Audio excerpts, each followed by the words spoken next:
रात के ठीक 12:36 बज रहे थे जब सौरभ के फोन पर बिना नंबर का कॉल आया।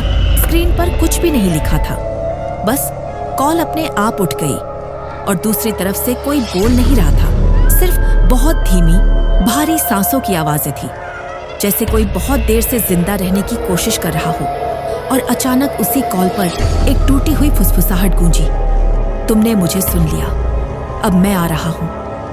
उसी पल कमरे की हवा ठंडी पड़ गई, बल्ब हल्का हल्का झपकने लगा और दीवार पर लगी घड़ी की सुइयां रुक गईं, जैसे समय ने आगे बढ़ने से मना कर दिया हो। सौरभ उठ खड़ा हुआ, लेकिन उसके पैर कांप रहे थे।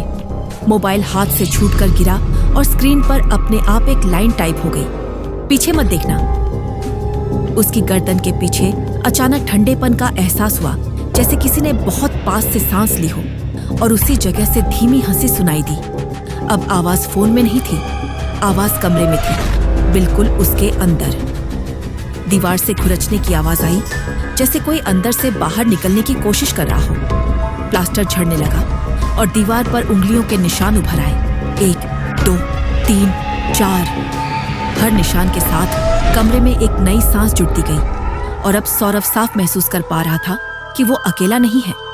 उसके चारों तरफ कुछ खड़ा है, दिख नहीं रहा लेकिन मौजूद है। अचानक शीशे में उसने देखा, उसका परछाई नहीं था, बल्कि 4 काली आकृतियां थीं, जिनके चेहरे नहीं थे, सिर्फ गहरे खाली गड्ढे थे जहां आंखें होनी चाहिए थी, और उन गड्ढों से काली गीली चीज टपक रही थी। और एक साथ चारों आवाजें बोली, जब हमने पहली बार आवाज दी थी, तुमने अनसुना किया था।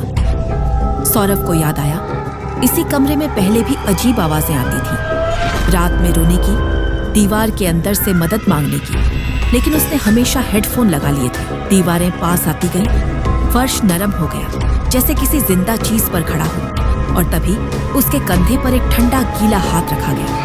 उंगलियां असामान्य रूप से लंबी थीं और कान के पास वही फुसफुसाहट, अब हम सुने जाएंगे तुम्हारी आवाज से।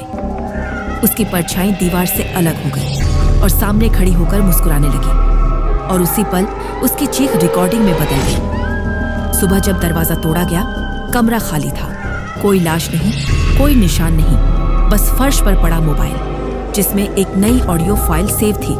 फाइल का नाम था मत सुनो, लेकिन जो भी उससे सुनता है वो अंत तक पहुंच ही जाता है, क्योंकि आखिरी सेकंड में एक नई आवाज जुड़ जाती है, बहुत धीमी, बहुत पास की। इसलिए अगर आज की रात तुम मुझे यहीं छोड़ना नहीं चाहते, तो इस कहानी को अपने साथ बांध लो और जुट जाओ, क्योंकि अगली बार मैं तुम्हें नाम लेकर बुलाऊंगा।